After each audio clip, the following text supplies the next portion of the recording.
Hello everyone, it's Kari again here with another really fun project using these Miss Ink Stamps products. Today I'm going to be making a Halloween card, but not just any Halloween card.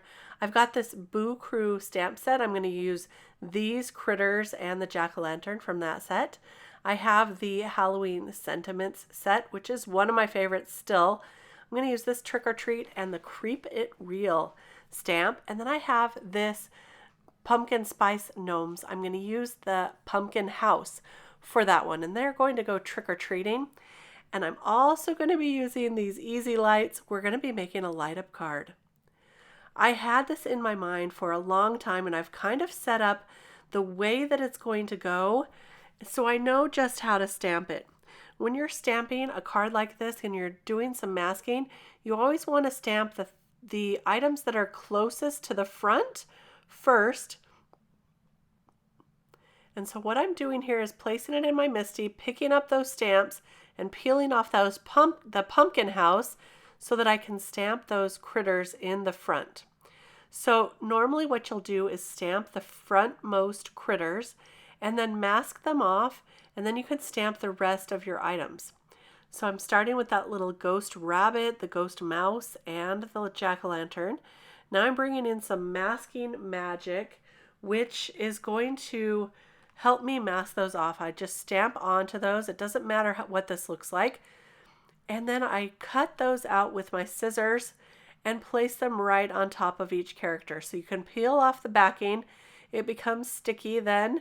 It's like a little sticker, but you can peel this off easy later on. And so I'm going to peel each one of those off and place them on all those critters. And now we're ready to stamp that pumpkin house. So I'll remove these other stamps from my MISTI door and then pick up that house and stamp that down right over those masked characters. I'm using my favorite Eclipse black ink. This is perfect for Copic coloring and inking, so that's why I chose to use this. It also stamps a nice clear dark impression, and it's become my favorite really quickly. So I'll stamp that down there just like so, making sure I got all of those pieces. And now I'm going to ink on some clouds before I stamp on the rest of the sentiments. Now I already had a mask of this pumpkin house from a card I made earlier, and so I'm just going to reuse it. You can reuse this masking paper as many times as it will stick. So you can see I've already used this a couple of times. I'm going to use it again. So it's really great that you can reuse this. I have some weathered wood distress oxide. It turned out to be my favorite one for this card. I wanted to use something that was a little bit spooky, a little bit dark, but not too dark so that you could still read the sentiments that I'm going to stamp down. So weathered wood turned out to be the perfect shade for this. So I just used my cloud stencil, and now I'm going to ink on a little bit of green for the grass. I brought in a little bit of Twisted Citron. That was a little too light for me.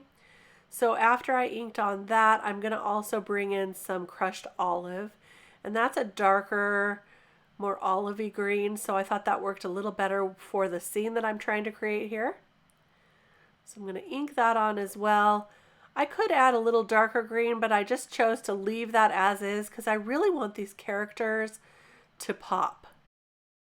So now I'm going to peel off those masks, and look at this. They all actually came off together. So we have our little scene here, and I'm going to save all those masks, and you can see that I like to stick them on the back of their stamps so that I know I have these masks already made. I can reuse them another time when I need them. So here I'm going to put this back in to the MISTI.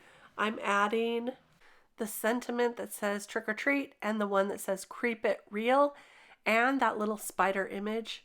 He is holding some flashlights. I think that's so funny. So I'm just going to line them up on my grid line mat here, make sure I get them straight, and then go ahead and stamp them down with the same Eclipse black ink. I'm going to stamp them a couple times to get a nice dark impression. And there we go. So it looks like that spider's just hanging out in midair. Don't worry, I'm going to add a little line so that he's hanging down, hopefully from a spider web. I was going to draw a complete spider web, but I have to add something else to this. And so I didn't think I would have enough room. So I just drew a line using my T-square ruler and a black pen. And that will give you the impression that it's hanging down from a spider web, hopefully. Now I'm going to test out some colors for this pumpkin. In my head, I wanted a purple pumpkin. And I told my husband I wanted a purple pumpkin. He thought I was a little crazy, but I have this vision of what it should look like. And so I'm testing out some colors. These ones are a little bit brighter. Now I'm going to test out a darker looking purple. But what I thought was that this combination of purples was a little bit dark. So it looks more like a gray than a purple. So I decided to do kind of a combination of both of them. I'm going to use the lighter purples for the doorway and the frame on the window, but then I'll start with the darker purples on the pumpkin and then add one of the lighter purples. So you'll see. So watch this. I am just starting in with that really dark BV29. I'm adding some shadows where I thought the shadows might be along those lines of the pumpkin. Then I'm going to go ahead and blend that out with the BV25. And I'm just going really slow, testing this out on this first panel just to make sure I like it, first of all. Now I'm going in with the BV23 and then the BV20, and you'll see, even though this has a hint of purple to it, it really still feels mostly like gray to me. So after I got this part done, I thought, no, it needs to be a little darker and a little more purple. So I brought in some more of that dark shade. I'm going to bring that up a little bit higher and a little bit lower from this angle. Go ahead and blend that through with the next shade. And here's where I start adding, and there's that middle shade there. But here's where I start adding that brighter purple. Might be a little bit difficult to tell on screen, but it really brightened up the look just a bit. So enough so that it made me happier. So I'm going to blend all these through, and I went through and colored the rest of it off screen because it did take me a little bit of time to get the shading just right, the colors just right. Now I'm bringing in that brighter BV13 for the door and also for the window or the trim around the window.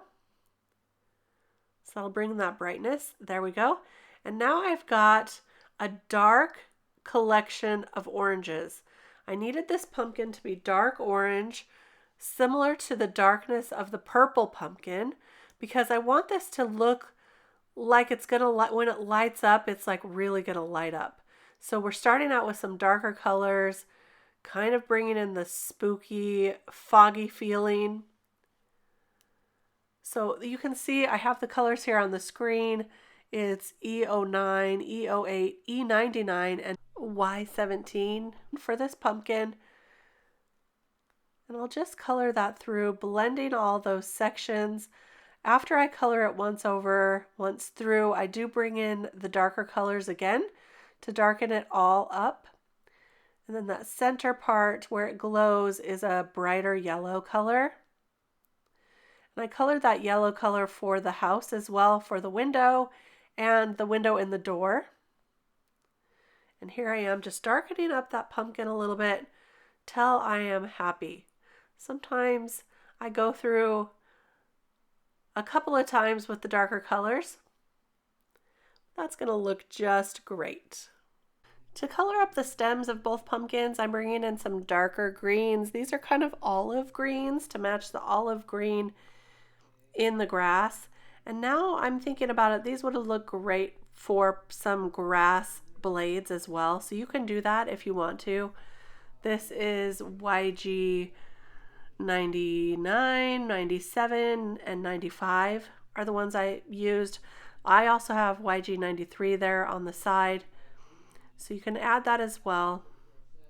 This really makes for a great stem. It's a nice dark shade of olive green.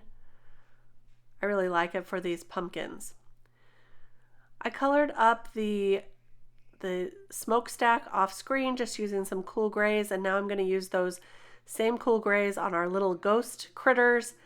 I've got this stamp set from Lawn Fawn that says push here, and I'm going to use that, or it says push me.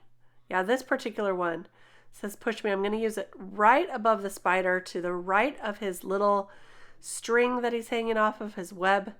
And so that is where we're going to press on the button to light up this card.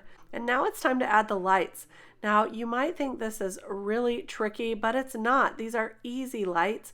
And I think this adding the lights took me way less time than even coloring up this panel. And in the end, I feel like it was so worth it.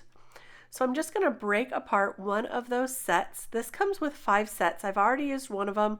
So here's another one. And you just slide in the battery and then you press it and it turns those lights on. Now this one has 3 sets of lights to it. So I'm going to have one go to light up the house there just like that, one for the jack-o'-lantern, and one for the window. Now this little purple button right here is the part that you press. So I'm trying to line that up directly with the spider because I want you to press on the spider to turn these lights on. And I'm just going to tape that down just using some regular Scotch tape, clear tape. You can use washi tape, you can use double-sided tape, whatever you want. Just tape that in place so it doesn't move. And then I'm going to tape one of them to go with the jack-o'-lantern there.